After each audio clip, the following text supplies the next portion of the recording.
What is a monotype? Mono means one, and a monotype is a type of printmaking that creates a unique one-of-a-kind print. Ink is manipulated on a smooth surface and then pressed onto paper. Monoprinting is different from other types of printmaking where additions or multiples of the same image is created. Seen here is a small addition or a set of identical prints. With printmaking, instead of having one original drawing or painting, printmaking is used to create many identical prints so more people can see or own an artwork, or ideas and information can be distributed to a wider audience. Say through the use of protests or concert posters, you're getting your ideas across. Going back to monoprinting, where you're creating unique one-of-a-kind prints, there are many ways to create monotype imagery, and here is something called reductive, subtractive, or a dark field technique. Ink is applied evenly to a flat surface with a roller, then wiped away to expose the light areas. On the right here the dark green ink is being wiped to create middle values and highlights. Another method is to directly apply ink with a paintbrush. Once this is done, the plate is run through a printing press. Here is an image where a monoprint is created with a cut stencil. This is inked in white and printed on black paper. But know that each time you print, it can be inked using different colors and inking applications to make unique impressions or variations using the same stencils. Other ways to manipulate ink, like the previous slide with the use of stencils, here are found materials of lace and soft textiles that can be used as texture. Applying stencils, found materials, or cut paper designs can block ink to the paper or can be inked in different colors. Here, the print is getting lifted off of inked leaves. This is an example of cut paper stencils and the print on the right using them. So before I go on to show you print examples, I'll show you some materials and a demonstration through a time lapse of how a print is created and run through the press. These are some materials that you'll need to create a monotype. And monotype is where you manipulate ink on a flat, non-porous surface. And here you'll be using a plastic see-through plate. And the benefit of having it see-through is you could put a drawing underneath and use it as a reference. These Aqua inks are water washable, so you just need soapy water to wash them off.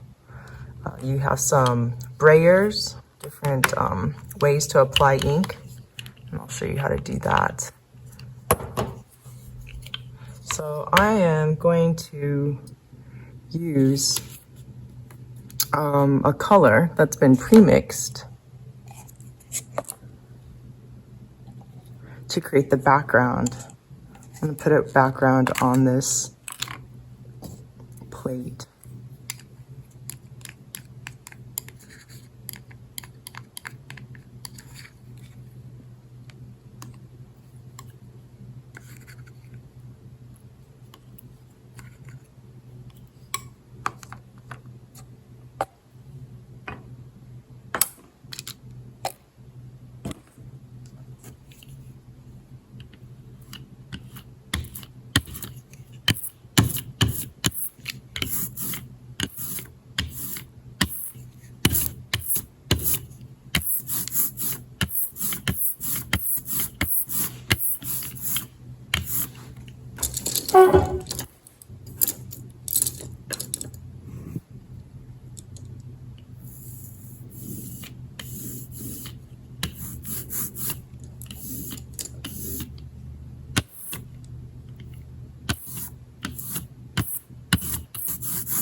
So I just set aside that plate that was evenly inked up that I'll be using as a background, and I'm just directly applying ink to the Mylar stencil.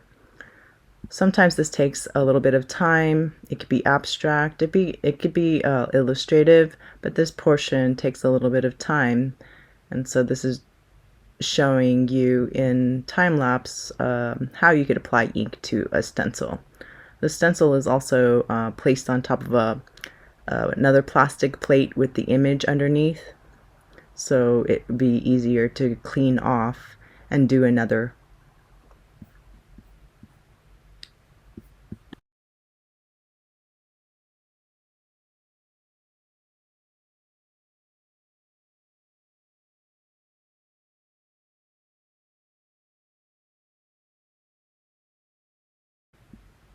Once this is done, I would place this on top of the printing plate again. You can see here there's not pooling ink or dripping ink. This is a time lapse of getting the dampened paper blotted and dry and getting the and setting up to print the plate.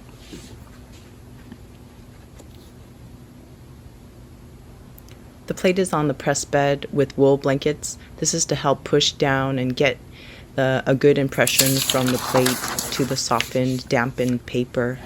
The newsprint here protects the blankets from any unexpected ink that may get squished out, and I'm running the plate through the press. The press can exert about 1,500 pounds of pressure on the paper, and just enough to kind of embed the ink into the paper fibers. This is something called a reveal. This is the most exciting part, where you get to see the print after the work that you do. So it came out good, clean borders, nothing squished out.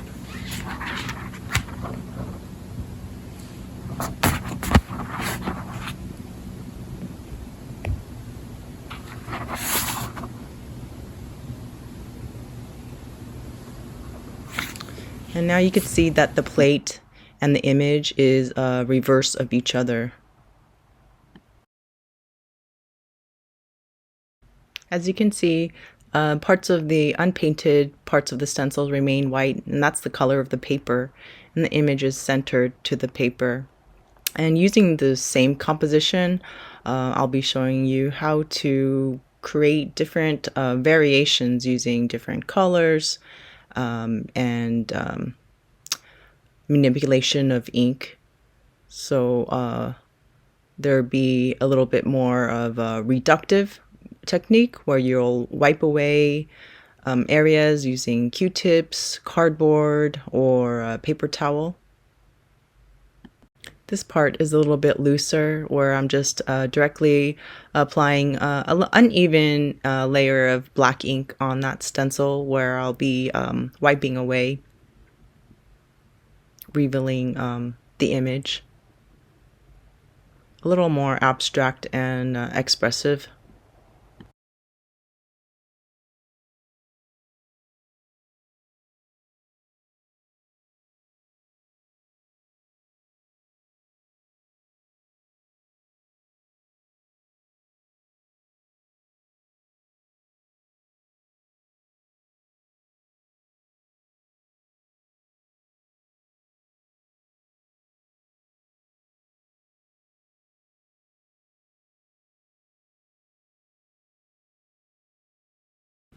Now that I have that stencil placed on that blue background, I'm still going to do a double image, reducing and wiping away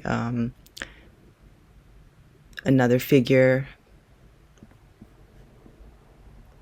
Kind of experimenting with the composition a little bit more with multiples in the same image.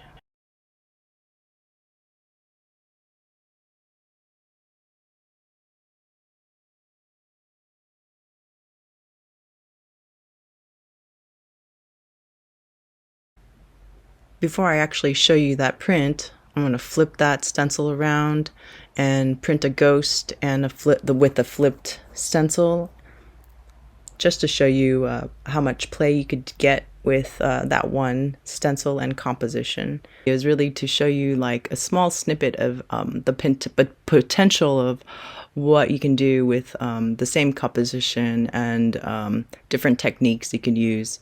Monoprinting is known to be the most expressive and experimental type of printmaking. And here in this sort of time lapse, you can see the same image created in multiple ways. Here I'm hand rubbing the residual ink off the inking plate. Sometimes these can be used for chincolle or cut as collage elements as seen here. And here as the wolves. Chincolle just means a collaged element printed and adhered all together at once.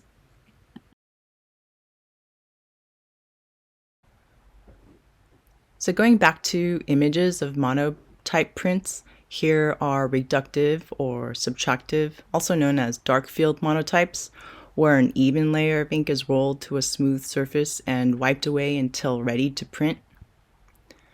This artist used the same theme, but with different scenes. She created a suite or series of work that relate to each other about urban cityscape scenes from her daily bus ride. Here's an artist emphasizing the expression of his dogs. So reductive monotype can be explored more loosely or abstractly. The most well-known artist that worked in reductive monotype is Edgar Degas, known for his ballerina paintings. Here's a dark field monotype that has been heightened with white chalk, and he often used color pastels on top of his black monochrome prints. A few more monotypes made by well-known artists. Here is Henri Matisse, who drew with a tip like similar to a toothpick. The next few examples are additive, so painted on a plate rather than wiped. Here's a print done in 2 layers, one in blue and one in red, and the orange of the eyes are applied with a technique called chincolle. Adhesive like wheat paste is put on the cut orange pieces and placed on the plate before running it through the press. So once it goes through the press, the collage elements would be glued down to the paper and printed all at the same time. You saw this earlier in an additive monotype. Here the faces are made with chincolle pieces as well. Another print you saw earlier, the wolves are attached or glued down as chincolle elements. These are still examples of additive monotypes, multiple layers. So this is really a reductive method with several separate layers of color, probably printed 4 times from the blue of the sky, the green and purple on the trees, and the brown, getting that richness. And you can see that the colors here are not mixed, but each layer looks flat and areas looked wiped.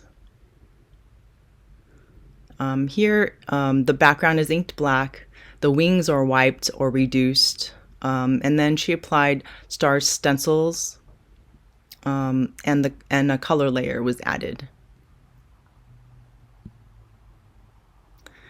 This was one of many similar looking prints, but were like very wildly different in color combinations and layering techniques. So she printed a lot of things called ghost prints, and ghost prints are the second or third impressions of a plate with the leftover residual ink, so they get fainter and fainter. This artist printed many ghosts and then reworked them with many layers until she felt they were finished. And this is a good example of a ghost print or ghost prints. So this is a monotype with screen printing. Screen printing is a stencil method of printmaking. an open mesh that has been painted on and then later printed through or pushed through the screen. So the first print on the left is the original, and the successive prints are ghost prints that get fainter and fainter. And these prints are pulled from the remaining ink left on the screen. So ghost prints can be reworked and printed over to create something completely different. So this is just technical clarification. What I've shown you so far were monotypes, so truly unique prints, ink that is impressed off of a smooth surface. And monoprints are unique prints as well, but have repeating elements that take from the classical use of printing multiples. So monoprinting can be done with any printmaking technique, and the 4 basic types are named by how ink designs are applied to the surface. So one of the most recognized is called relief, or like a stamp, where the surface is carved, inked, and then printed. The next one most people know of is screen print, and that's how shirt designs are printed, where ink is pushed through a stencil design, as you see here. So this is just an illustration of the 4 basic types, and the ink, or the red, is where the ink layers lay on the design to be printed on a surface. So we talked about relief. Well, that's like a stamp where the surface of a matrix or a design is printed. Intaglio is where the incisions are inked and printed. And monotype is a type of planographic where the surface is inked and printed. And what I just talked about right now is the stencil form or screen print, where an ink is pushed through an opening or a stencil. So to clarify again, the difference between monotype and a monoprint is that at monoprint, the word print is used to describe these prints with a repeating design, and mono means one of a kind. So you see in this set of monoprints is the intaglio plate. The incised lines are repeated, but they're all inked differently. This is another set of monoprints that are inked differently, but cannot be exactly reproduced. This image is of screen print monoprints. So you can see the same black element in both images. This is also a monoprint in screen print. This one is Frank Romero's car, and each version is very different. So here's another monoprint using relief. So this artist used stamps to create a scene or drawing that mimics like a battlefield. This is also a monoprint using mylar stencils, and the stencils are repeatable, so you could call it a monoprint, but the texture for each of these layers were blotted and with scrunched foil, and so that would be different for each print. One of her layers here has scratched dry point in her the figure's sweater top. Here is a monotype using an etching plate, and this blue wash was unique for each print she created. I hope you've seen how many styles and mark making are as varied as painting and drawing, and some of the qualities of printmaking, like the surface flatness or clean edges, can only be created in a print.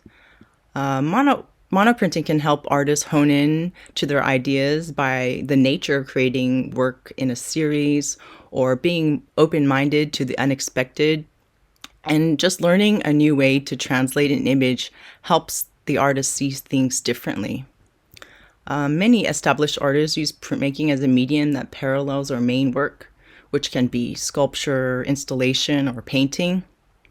It allows looseness and experimentation that they may not encounter with their usual medium. I hope this gives you a little bit of understanding what is of what is monoprinting and how you can branch out your skills with this fun and experimental printmaking method.